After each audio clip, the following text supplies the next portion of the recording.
Welcome back to my channel. आज हम देखेंगे राजस्थान के प्रमुख राजवंश। जो हमारा टॉपिक चल रहा था उसके अंदर हम जानेंगे शाकंभरी के चौहान के बारे में और रणथंभौर के चौहान के बारे में। सबसे पहले हम देखते हैं शाकंभरी के चौहानों के बारे में। तो चौहान काल की जानकारी किससे मिलती है? बिजौलिया शिलालेख से मिलती है। किससे मिलती है? बिजौलिया शिलालेख से मिलती है। ठीक है। चौहानों का मूल स्थान सपाद लक्ष्य माना जाता है। तो चौहानों की प्रथम राजधानी कहाँ थी? अहिर छत्रपुर नागौर। सबसे पहले चौहानों का हंसोट शिलालेख पाया गया है। ठीक है। अब हम बात करते हैं इनके महत्वपूर्ण शासकों के बारे में। तो सबसे पहले आते हैं वासुदेव चौहान। इन्होंने 551 ईस्वी में सांभर सपाद लक्ष्य में चौहान वंश की स्थापना की। अतः चौहानों का आदि पुरुष किसे कहा जाता है? वासुदेव चौहान को। सोमेश्वर द्वारा निर्मित जो बिजौलिया शिलालेख है उसके अनुसार माना जाता है कि सांभर झील का निर्माण वासुदेव ने करवाया था, लेकिन वास्तविकता तो यह है कि जो सांभर झील है वह प्राकृतिक है। ठीक है। बाद में आते हैं अजय राज। 1113 में अजय मेरू नगर बसाकर सांभर से अजमेर को सबसे पहले चौहानों की राजधानी बनाई थी। किसने बनाई थी अजमेर को सबसे पहले राजधानी? अजय राज ने। ठीक है। ये इंपॉर्टेंट क्वेश्चन है। ये question one liner objective question काफ़ी पूछ लिया जाता है इनसे। आगे आता है अर्णोराज या फिर राणाजी। तो इन्होंने तुर्कों को पराजित करके 1137 ईस्वी में आना सागर झील और पुष्कर में वराह मंदिर बनवाया था। ठीक है। आना सागर झील का निर्माण किसने करवाया था? अर्णोराज ने। और पुष्कर में वराह मंदिर भी किसने बनवाया था? अर्णोराज ने ही बनवाया था। इनके पुत्र जगदेव ने इनकी हत्या कर दी थी, इसलिए चौहानों में पितृहंता कौन है? जगदेव। ठीक है। अगला आता है विग्रहराज चतुर्थ, जिसे बिसल देव भी कहते हैं। यह विद्वानों का आश्रय देता था। कौन देता था विद्वानों को आश्रय? विग्रहराज चतुर्थ। अतः इसे कवि बांधव के नाम से जाना जाता है। ये आ जाता है कि कवि बांधव के नाम से किसे जाना जाता है? विग्रहराज चतुर्थ को कवि बांधव के नाम से जाना जाता है। इसने हरिकेली नाटक की रचना की थी। ठीक है। मैं अंडरलाइन कर रही हूँ, इंपॉर्टेंट है। बिसल देव ने बिसल सागर तालाब कहाँ पे है? वर्तमान बिसलपुर बांध के स्थान पर। और एक संस्कृत पाठशाला कहाँ बनवाई थी? अजमेर में बनवाई थी। ठीक है। और कुतुबुद्दीन ऐबक ने इसे तुड़वा दिया था। किसे? संस्कृत पाठशाला को कुतुबुद्दीन ऐबक ने तुड़वा दिया था और यहाँ पर 2.5 दिन का झोपड़ा बनवा दिया था। ठीक है। ये पूछ लिया जाता है एग्जाम में कि वर्तमान 2.5 दिन का झोपड़ा जहाँ पर है वहाँ प्राचीन काल में क्या था? संस्कृत पाठशाला थी, उसी को तोड़ के 2.5 दिन का झोपड़ा बनवाया गया था। इसमें चौहान साम्राज्य का सर्वाधिक विस्तार पहली बार दिल्ली को चौहानों की राजधानी बनाई थी।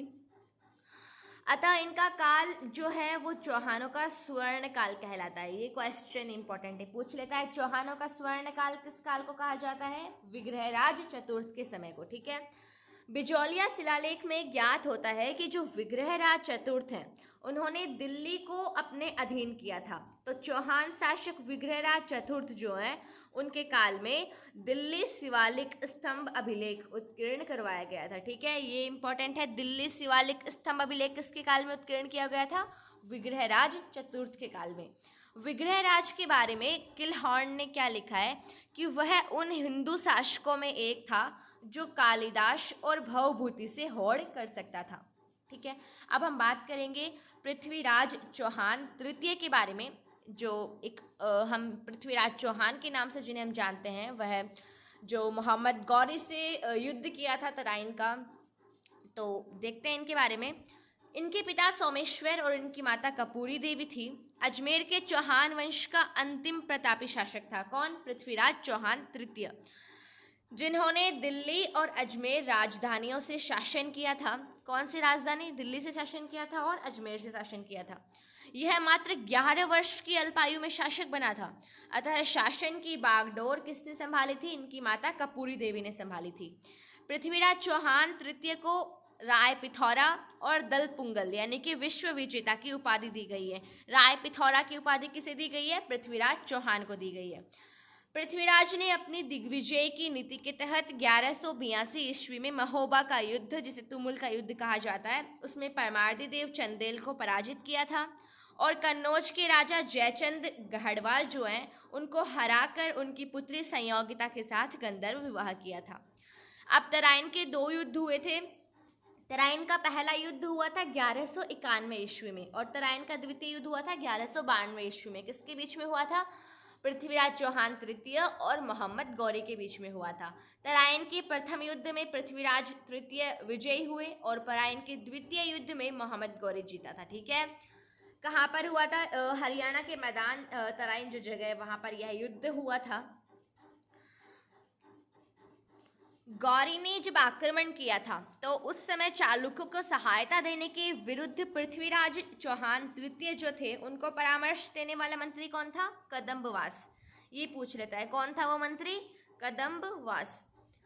ख्वाजा मोइनुद्दीन चिश्ती मोहम्मद गौरी के साथ पृथ्वीराज चौहान तृतीय के समय ही राजस्थान आए थे। जयानक, चंद्रबरदाई, बागेश्वर, जनार्दन। कौन कौन? जयानक, चंद्रबरदाई, वागीश्वर और जनार्दन पृथ्वीराज चौहान के दरबारी कवि थे। 4 बास 24 गज अंगुल अष्ट प्रमाण ता ऊपर सुल्तान है मत चूके चौहान। अपने राजस्थान में बहुत फेमस है। राजस्थान में ही क्या पूरी दुनिया में फेमस है ये पंक्तियाँ जो चंद्रबरदाई द्वारा कही गई हैं। ठीक है, ये पूछ लिया जाता है। अब कुछ घोड़ों के नाम है। बूंदी के उम्मेद सिंह के घोड़े का नाम क्या है? हुंजा। महाराणा प्रताप के घोड़े का नाम क्या था? चैतक। उसी तरह पृथ्वीराज चौहान के जो घोड़े का नाम था, पृथ्वीराज चौहान तृतीय के घोड़े का नाम क्या था? नाट्यरंभा। ठीक है, अब हम देखेंगे रणथंभौर के चौहानों के बारे में। रणथंभौर के चौहानों के बारे में देखें तो 2 ही महत्वपूर्ण शासक हुए हैं, गोविंदराज चौहान और हमीरदेव चौहान। पहले हम देखें तो गोविंदराज पृथ्वीराज चौहान तृतीय के ही पुत्र थे जिन्होंने कुतुबुद्दीन ऐबक की सहायता से रणथंभौर में 1194 ईस्वी में चौहान वंश की स्थापना की थी। ठीक है, अब हम देखते हैं हमीरदेव चौहान के बारे में। तो रणथंभौर के चौहानों में सर्वाधिक प्रतापी और अंतिम शासक था कौन? हमीरदेव चौहान, जिनके पिता जैत्र सिंह और माता हीरा देवी, पत्नी रंग देवी और पुत्र देवल दे थी। ठीक है, जो हठ के लिए प्रसिद्ध थे। कौन थे हठ के लिए प्रसिद्ध? हमीरदेव चौहान।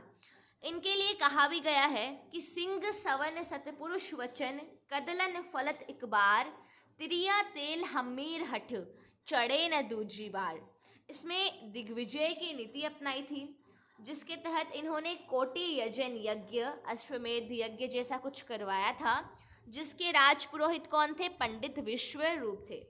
कवि बीजादित्य जो हैं वो क्या कहते हैं कि हमीरदेव चौहान के दरबारी कवि थे कि अलाउद्दीन खिलजी की बेगम मराठा रानी चिमना और विद्रोही सेनापति मंगोल महमूद शाह और मीर मोहम्मद शाह जिसे कहते हैं उनको शरण दी थी इन्होंने, जिससे अलाउद्दीन खिलजी जो था वो नाराज हो गया था और 1301 ईस्वी में रणथंभौर पर आक्रमण कर दिया था। 11 जुलाई 1301 ईस्वी में अलाउद्दीन खिलजी की सेना का नेतृत्व कौन किया था? उलुग खान ने किया था। ठीक है, ये क्वेश्चन इंपॉर्टेंट है इसलिए मैंने बताया है, इसको नोट कर लीजिएगा कि हमीरदेव के मध्य युद्ध हुआ था। अलाउद्दीन खिलजी की सेना का नेतृत्व उलुग खान ने किया था और साथ में हमीरदेव इनके विपक्ष में थे। इन दोनों के मध्य युद्ध हुआ 11 जुलाई 1301 ईस्वी में, जिसमें हमीरदेव के नेतृत्व में राजपूत सैनिक लड़ते हुए मारे गए। केसरिया जिसे कहते हैं और इनकी रानी रंग देवी और इनकी पुत्री जो देवल दे थी उनके नेतृत्व में क्या हुआ था? जल जौहर किया था राजपूत महिलाओं ने। राजस्थान का प्रथम जल जौहर व साका था ये। कौन सा? हमीरदेव चौहान के समय जो हुआ था। अलाउद्दीन ने जीतने के बाद दुर्ग के बारे में क्या कहा कि आज कुफ्र का गढ़ इस्लाम का घर हो गया।